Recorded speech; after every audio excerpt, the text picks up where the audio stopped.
In this world, being a neurodivergent person, I know how critical it is. And where you go, everywhere, is just a practice of tick boxes. We don't want tick boxes. We want you to assess right people for right job. Doesn't matter their disability, race, ethnicity, gender, they will get right proportion, isn't it? And that's exactly right. That's what we all want. None of us want to be elevated to a role that we are not qualified or experienced to do. And why they make such a big positive difference in your executive teams, your leadership teams, and in your organisation. And it really makes sense because all the time you get people who look like you, think like you, speak like you, then you're not going to get different ideas. But once you expand that and you get people who do think differently, that's when you're going to be a creative organisation and your productivity will rise because research has shown that. You know how to change them. Like if I give your example, like, okay, you know sports from your heart.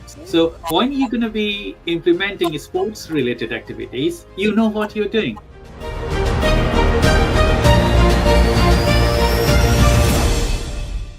Hello everyone. Thank you for joining today's Innovative Circle podcast. I'm your host, Dr. 𝐏𝐫𝐞𝐦𝐢𝐞, CEO at Time Research and Innovations and Marketing Agency and Telport AI. ICPcast is an initiative to bring innovative ideas, transformative strategies, and forward-thinking insight from various industries, whether it is in technology, artificial intelligence, marketing, finance, lead generation and sales, business advisory and development, tax and accounting, or sustainability.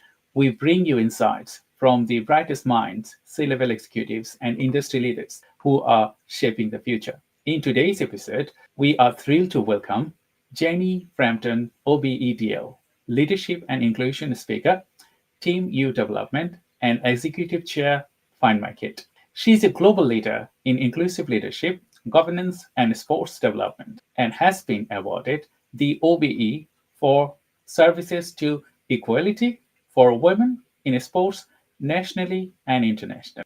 A former FIFA instructor and FA national referee manager, Janie has spent her career breaking down barriers and empowering underrepresented voice across sports and business. She is co-founder of Team U Development, vice president of IFSO, and a trusted voice in equality, education, and strategic culture change. With decades of frontline experience and a passion for intersectionality, Janie contributes to inspire individuals and organizations to lead with purpose, empathy, and bold action. So today, our discussion topic, Janie Frampton OBE DL, Building Inclusive Culture and the Mission at Team U Development and FindMyKit. So to all our viewers, get ready for practical strategies, insightful discussion, and fresh ideas to help you grow, succeed, and make an impact.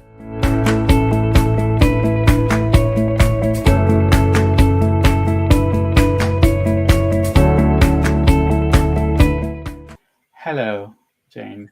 How are you? Hi, Dr. Shah. I'm great, thank you. And thank you so much for inviting me to your podcast. It is a great pleasure to talking to you today because, we have very few women in this podcast. And most of the time we see leadership is man and being a woman. And I'm very much fascinated to talk to you today. And you know that I was waiting for a long time to have this interview done. And I'm very grateful to you and your time. So thank you very much for joining today's Innovative Circle podcast. As you know that we're going to be asking you a set of questions to get our audience understand and have a detailed understanding of your work. So my first question to you, could you provide a brief overview of your business and share what inspired you to enter through this field? Sure. So my key business is Team U Development, which is a social enterprise. And we work really hard delivering skills to particularly children and young people. So we provide lots of different programs around soft skills, social skills, employability skills, with the hope that it will help young people make positive life choices and steer them away from negative behaviours. But also we do an awful lot of work with adults, corporate organisations across world governing bodies of sports to help individuals develop themselves as well as the organisation as a whole. That's the work you do. I have a few questions. Although these questions are not on part of the questionnaire that I shared, I have great curiosity Like, how come you become a female, first one of the female referee? Yeah, so it's quite a long story, Dr. Shah, so I'll put it in the short version. At 15, I fell in love with football. And the only way in my early 20s that I could get involved in football was to take up refereeing, which is what I did. But I never realised that for me to succeed in my sport, that my biggest barrier would be my gender. I was very naive then to realise that that was the case. Football didn't want us as women. They didn't know what to do with us. So it was quite a challenge to actually become a successful woman referee in football and then transfer those skills into my professional world. It's fascinating. Where there is, you talk about equality, you talk about a lot of different things. Still, we are not out there. But the way you challenge the world is amazed many people and generations to come. So my next question, could you discuss the key issues in your industry and explain how your efforts are making difference to your clients and your collaborators? Yeah, so the key issues, I guess, across sport and industry is still most of the decision makers are male. So when you're looking at women growing and becoming leaders themselves, it's very difficult for them to do that. There's a human element that men, and this is very well researched, this is not my voice, it's very well researched that men will appoint in their own likeness, people like them, who think like them, necessarily look like them, which is why we get most of the leaders, we have in business and industry are white men. So we're trying to change that narrative that says, actually, we have to be inclusive here. And we all bring something completely different to the role. So that is what we work really hard to do. And I've had some great success stories across sport and industry of actually achieving that. That's great explanation, Jane. My next question, who are the clients you aim to help and what key benefits do you deliver to them? So the clients I work with, mainly international sports organisations, so people like World Athletics, World Rugby. I work for some of the big financial houses in the world. And we look at creating inclusive environments. And it's not just a tick box. It is actually believing that everybody who works for that organisation should feel comfortable and they should feel they belong in that environment. So that's what we try and do. And most of what we do is where the existing leaders and executive teams, they don't realise that they're not being inclusive. So it's sometimes just a case of opening their eyes to actually best practice and how they could actually improve their business and their productivity by being more inclusive. I totally agree with you. In this world, being a neurodivergent person, I know how critical it is. And where you go, everywhere, it's just a practice of tick boxes. Like you tick one boxes, you safeguard yourself from government legislation. Like, in 25 people, you can have only one disabled person. So if you tick one boxes that you have one disabled person, you are covered. But what will happen the rest of the disabled person? And that in the UK, 15% of the population are neurodivergent.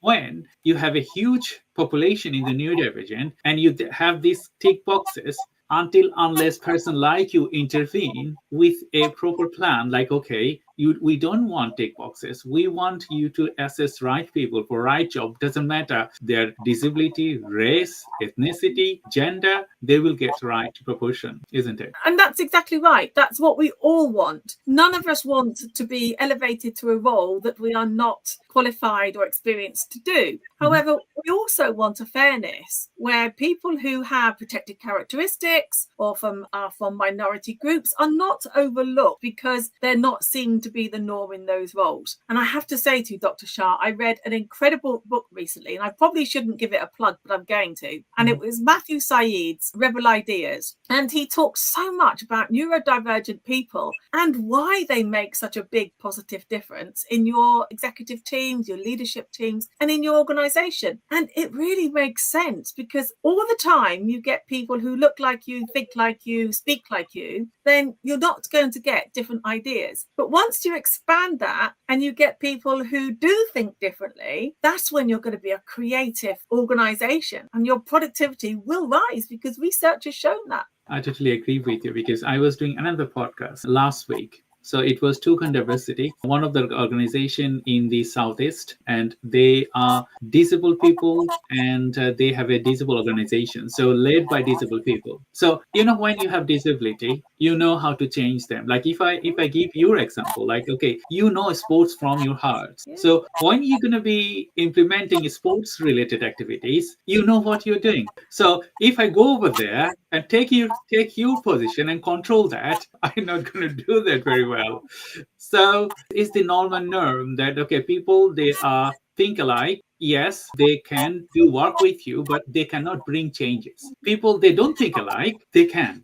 And neurodivergent people in your team are huge for actually being that creativeness, that innovative, that thinking differently, that change. And they seem to do it, well, naturally, because it's who they are. And that's what we need to learn from. So, regardless of your protected characteristic, people bring something very different to your team. I totally agree. So thank you very much for joining today's podcast. I'm Dr. 𝐏𝐫𝐞𝐦𝐢𝐞, and I have Janie Frampton OBE DL. So I just wanted to ask you another questions, because as you know that you have awarded the OBE. Can you tell us a bit more about your award, how you have achieved that, and why you have given this award to you? So I'm, of course, truly humbled and honoured to be awarded. And I'm still in shock after all of this time, because I think there's some amazing people out there who have done amazing things, so it's very difficult then to realise that you've been honoured in such a way. But I do an awful lot of work with young people, with children, with women and girls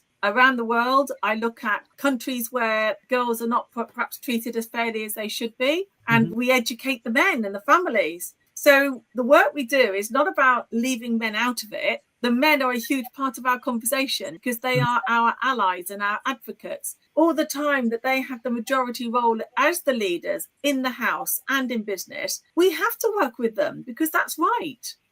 So why would you shut them out? So I do an awful lot of work with underrepresented groups. I have a passion for Muslim women. I'm the patron of the Muslim Women's Network in the UK, and I've challenged many authorities around the rights and protection of Muslim girls and women, particularly in sport. And so I guess I'm very passionate about what I do, and I'm not afraid to stand up for unfairness. I totally get you how you explain this, because being a white person representing a underrepresented community is quite brave, isn't it? And while it is Muslim, as I'm Muslim myself, I understand the inner mechanism of people and Muslim. They don't want women to go to sports. They want women to stay at home and look after their children. But you are changing the world for the betterment of the people. You can name few women leaders in this country and in sports as well, like bandit like Beckham. We all know about that story, the way the community works. Can you tell us a bit more essence of your work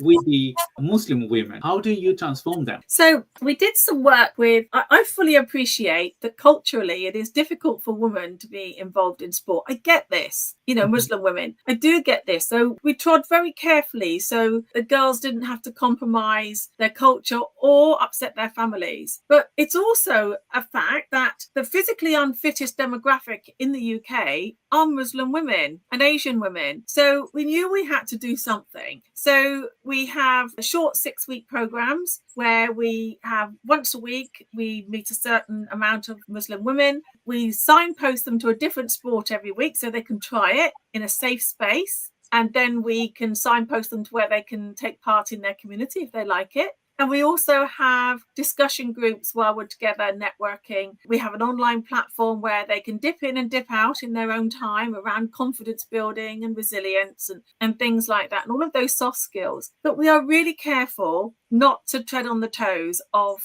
the family unit, But do you know what? Most Muslim men these days in the Western world, they want their women to have a full life. It's changed, as you well know, Dr. Shah, that it has changed. And so they like the fact that their women are just not only looking after the families now, but some of them have amazing careers. And now some of them now can play sport, which we've got some great advocates within sport of Muslim women. And they're playing sport with a hijab, which is even better news. I can sense it because, I can see many Muslim women and African Muslim women. Because, if you think about Bangladeshi or Asian or Indian Muslim women, they are more liberal than the African or Arabian one. So Yeah, when, the Middle East. when you see that women in hijab playing basketball, how amazing that is. Yeah. I was part of Project Group when in 2006 FIFA banned the wearing of hijab in football. And in 2011, Prince Ali bin Hussein of Jordan, who was on FIFA Executive Committee at the time, he decided he was going to challenge that ruling with FIFA. So I was called in as one of the technical experts from around the world, and we would meet in Jordan and we would break down the rationale that FIFA had for the banning of the hijab. And so in 2012, the ban was lifted, which meant 660,000 women of footballing age, could not now compromise their culture in order for them to play their sport. And then, of course, once football broke it down, other sports broke it down. So it was a huge achievement, because it had to be done. Muslim women have the right to do exactly the same as a Christian woman or any other religious woman. Oh, Jane, I'm very proud of you, the work you do. The way you describe things, I think our viewers, they're going to love it because, adjusting a little bit of the things in the top can steer growth in the bottom massively. So I can sense myself, I was born in Bangladesh, a rural village, and then brought up in Dhaka. My father died when I was 4. My mother struggled, but we were 11 brothers and sisters. So you can imagine I was number 10. I was autistic and I did not know that. So my mother did not knew that I was autistic. So, but she gave us all the things, all the education and everything, the small adjustment make us who I am now. So women behind me to get this success. Then my wife came in, my mother-in-law. She was the first female accountant in Bangladesh. So you can imagine that the way I see women, behind my success, I can see the similar way behind you are steering a lot of families, a lot of women in a right manner. So now I understand that why you are being awarded the OBE, because it's not like that they just awarded for no. The thing you said, that one thing changed the entire world race. Thank you. I will jump into my conversation again. Yes, sorry. And I guess one of the other things I'm really proud of is the work I do in the Caribbean. So if you look at the girls' opportunities in the Caribbean, they are very limited. So UNICEF figures show that girls and women in the Caribbean, they've got the second highest young teenage pregnancies in the world. They have things like the statistics on their first sexual experience between the age of 11 and 14 happens in the family, because it seems to be a rite of passage and the girls don't have a voice to say no. So we're now having to educate, families, not just the men, but the families, to understand that the girls have a right to say no. And they have a right to a future, and they have a right to having good careers. And it doesn't mean to say they have to be pregnant at 14. So these strong reasons to make sure that women are supported in the underrepresented world, really. I get you what you are doing in the community. So thank you very much for your great work. My next question to you, what makes your approach unique to helping this huge population? Sorry, I understand the question. What makes your approach unique in helping the clients and achieving these outcomes? Sure, thank you. So I think I have a unique approach because I have such a lived backstory. I have survived and succeeded as an underrepresented woman in a very male-dominated world of football. And because I have learned so many skills and I have so many tools now how to deal with difficult situations, I think that unique backstory helps me to go forward, because I had to have a voice in football. I had to make my own voice because nobody wanted to listen otherwise. And even whether it's on the football field with the players or whether it was my role within the FA and with FIFA, you have to find your voice. And I wanted to make sure that I gave women and underrepresented groups that voice. That's fascinating, Jen. My next question to you, are partnership part of your business model? And from your partner's perspective, what benefits make you ideal collaborator? Well, I think because we are quite unique in what we do, we're not like a normal leadership program. We're not like a normal social enterprise program. What we do is very innovative. We do things differently.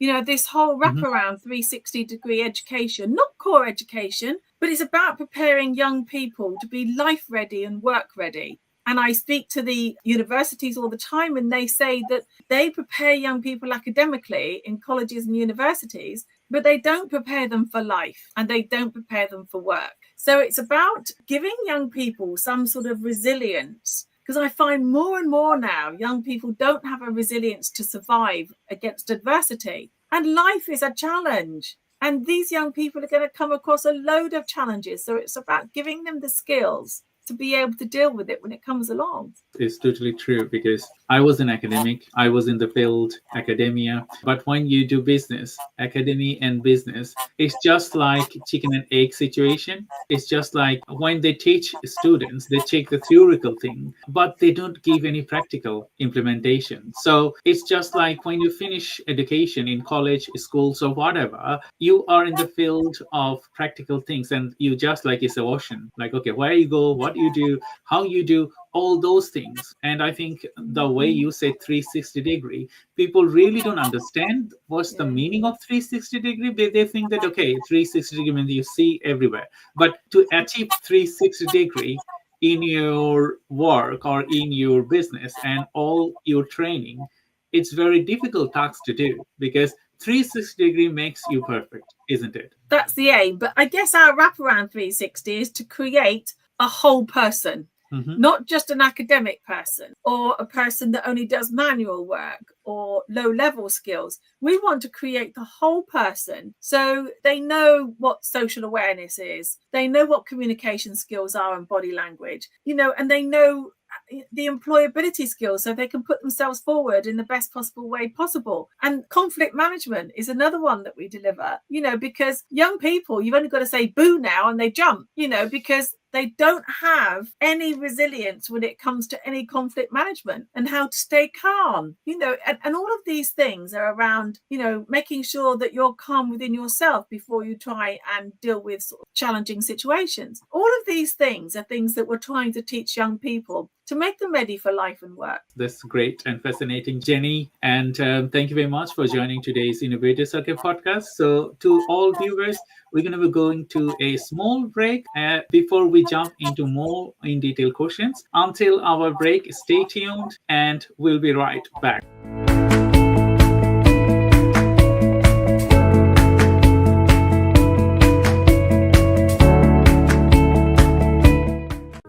Great conversations start with thought-provoking ideas, and visionary leaders turn them into reality. Meet Dr. 𝐏𝐫𝐞𝐦𝐢𝐞𝐫𝐞, an entrepreneur, AI strategist, and business growth partner dedicated to helping professionals and companies push boundaries, innovate, and thrive to drive transformation. Did you know that 92% of executives consider digital transformation and AI adaptation are essential for staying competitive in today's market? Furthermore, companies that use data-driven insights for decision-making also see a 23% boost in profitability compared to those that don't. Through ICPcast, we bring together the brightest minds in AI, business, finance, marketing, and other tentative fields to deliver strategies that drive measurable success. Dr. Shah is the founder and C-level executive and leads multiple startups, including Gen Z marketing agency, Neurodivergent Business Consortium, NBC, Time Research and Innovation, TRI, and Green Threads DPP. He is AI and technology expert and helps businesses harness AI for scalability and efficiency. He is a sales and business growth strategist and the creator of the Sales Funnel Accelerator, SFA program, to guide C-suite executives to maximize conversions and revenue. You might be surprised to learn innovation isn't just about your ideas, it's about execution. In fact, only 10% of companies successfully turn their innovative ideas into scalable strategies, while the rest struggle with execution. Businesses that focus on effective implementation rather than just ideation 3 times more likely to outperform their competitors.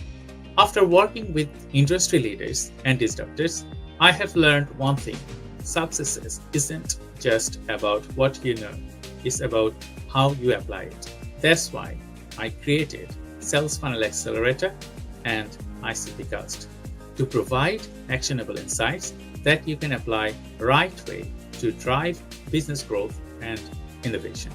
Podcasting is now one of the most powerful tools for business influence, with 80% of listeners taking action after hearing expert insights. And when it comes to driving sales, 78% of social sellers outperform peers who don't use social media for business networking. Are you ready to be the part of the conversation that is shaping the future of business? Let's explore innovation, strategy, and leadership together. Book your cast with me today.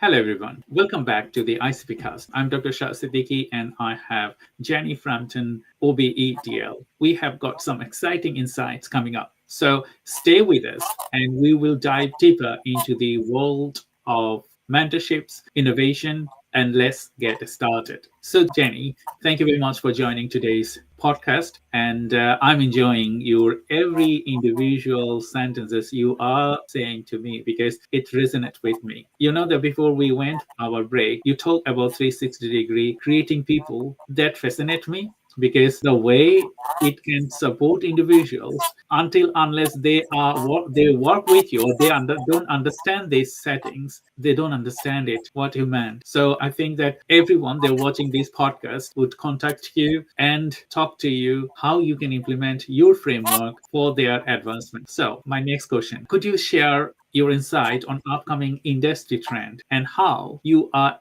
adapting to remain ahead in industry? Yes. So, as you know, Dr. Shah, I'm also the president of the Global Chamber of Commerce in Birmingham. Yes. So it's really at the forefront right now about industry, trade, what it means to the UK, what it means globally. So there's quite a few things that are going to be shaping this. And one of them will be the relationship that we can create, not just with America, but with other countries and the strength of Europe working closer together. Mhm. And of course, at the moment, the world is a very volatile place anyway. So when you're trying to actually come to trade agreements when the world is turning upside down, it's actually quite a challenge. So the political stress right now around who you work with and why and what are the outcomes and the benefits, that is quite interesting. Mhm. And I think the one thing that America has done in recent months, it's made the rest of the world think differently. So I think it's a great opportunity. And I hosted 100 days of Trump breakfast at the chamber last week. And we talked about the opportunities of actually finding new markets to trade with, markets where the tariffs are low or non-existent, and different types of trade that we wouldn't normally have touched before. Let's explore. So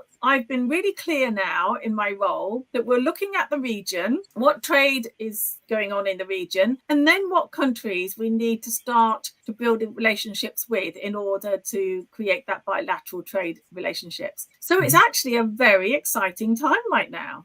I totally agree with you because, you know, when some drastic incident doesn't happen, you don't fix your problems, isn't it? You don't think differently. So I think in a good way, Trump has created this opportunity for the world to think differently. You are right. So my next question to you, can you discuss a major obstacle you have overcome and lessons you have applied to your professional approach? So I think the biggest struggles in my world has been for people to listen to me because, again, particularly in sport, but also in other areas of business, women were not given the voice at the higher levels. So when you haven't got women at the decision-making levels at the top, then you're not going to get more women coming up through the system. Now, whether that's in sport or business and industry. So I think the biggest struggle is to find the allies and advocates in our male colleagues who can support you on that journey on the way up. And I say to you now really clearly, some men have been huge barriers to my career, but then some have been absolutely amazing and I would never have achieved without them.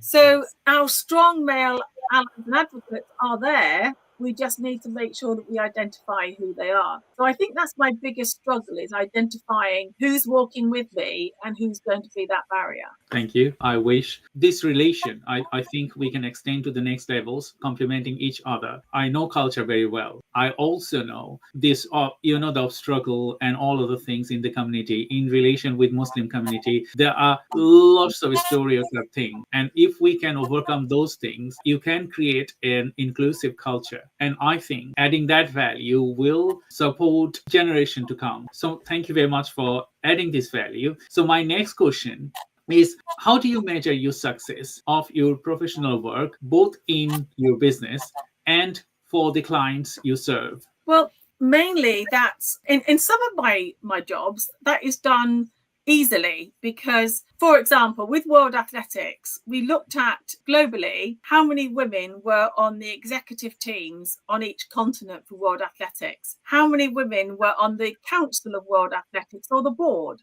how many were vice presidents, which was nil. So when we started, we had a numerical figure. So it was really easy after certainly the first couple of years, then look at the promotion of women into the responsible leadership job within each continent. And even we had, after 2 years, our first woman vice president of World Athletics. So that was really easy to measure. And I think the other way we measure within sport and business is the women that we train and develop, how many get promoted, how many do manage to succeed within their space and their sector. And so that's really easy to measure as well. It might even be something simple, like if we're working in the Caribbean, that, a group of the girls might set up their own football club or their own athletic club, or they might have put themselves up for a better job within tourism or education. So we can measure a lot of those things. And I'm sure there's also an awful lot that we can't measure, where we are affecting people, or children and young people's thinking without realizing it. Yeah, this talk is giving me lots of things to think about in the future.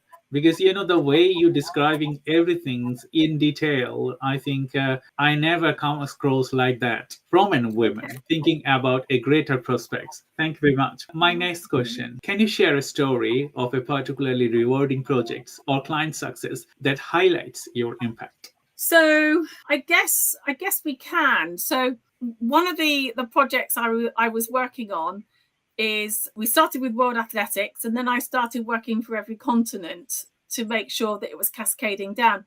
And we did a lot of work in Europe, and then a lot of work for the Irish Athletics Association. Every year we went across and developed the women further, and the amount of women who were now achieving greater things, it was fantastic. And one woman, she had a lot of confidence. She was very young when she first came to us in 2019. She was only about 20. And by the time we were still developing her, she was about 23.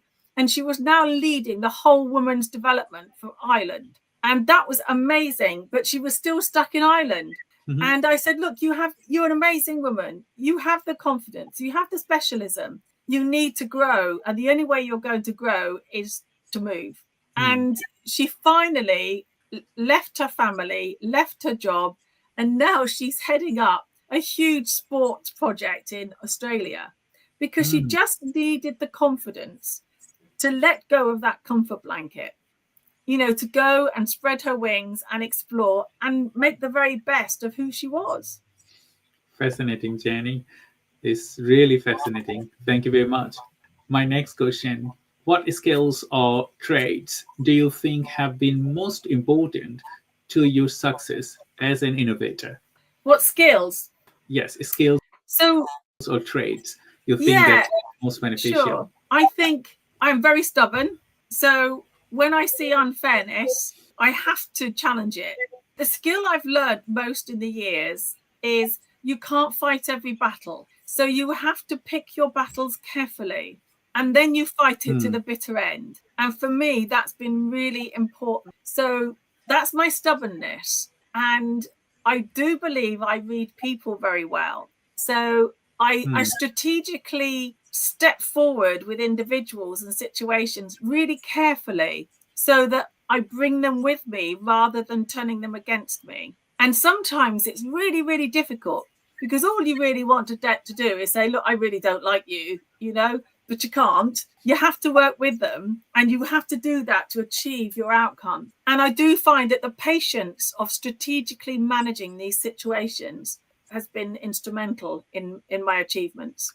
Thank you. I can see the way you achieved your success. It's, I think, can compare millions of women to one. And there are like this, because women's, as you said earlier, that you have to trust yourself, that you are a great woman and you can change your lives, including others. Then you can change it. Otherwise, no. As I discussed earlier, that I had a brain tumor surgery, I was autistic, and people thought that, okay, end of my life. I cannot do even, I didn't pass my graduation, but I turned it around differently by believing me. Like, okay, I have greater aspects and I can contribute and I can change my lives and others. And that was the thing. And you've got to believe in yourself, because if you don't believe in yourself, nobody else is going to. Because you won't display the confidence if you don't believe in yourself. And that's really important. I totally agree. So thank you, Janie. Well, we just have few more minutes. I know that you have to go. I'm just going to ask you the last questions. Do you have anything to add to the viewers? I think the only thing I would always add is you can do anything if you put your mind to it. Mm-hmm. Don't let anybody tell you you can't achieve your goals. Don't let anybody tell you you can't do this because you can. And it's having that belief in your ability and your ability to succeed. And so you really do. You have to go out there and you have to do it. You have to make your choices and you have to take responsibility for your choices.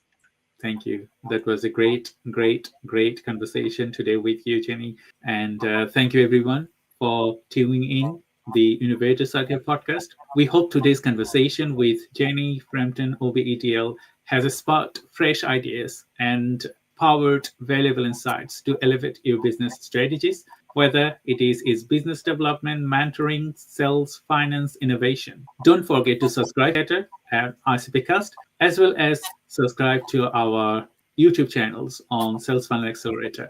Please like our page on LinkedIn. And until next time, stay tuned, stay curious, and keep leading the way of innovation. Thank you, and bye-bye. Thank you, Janie, and bye-bye. Thank you.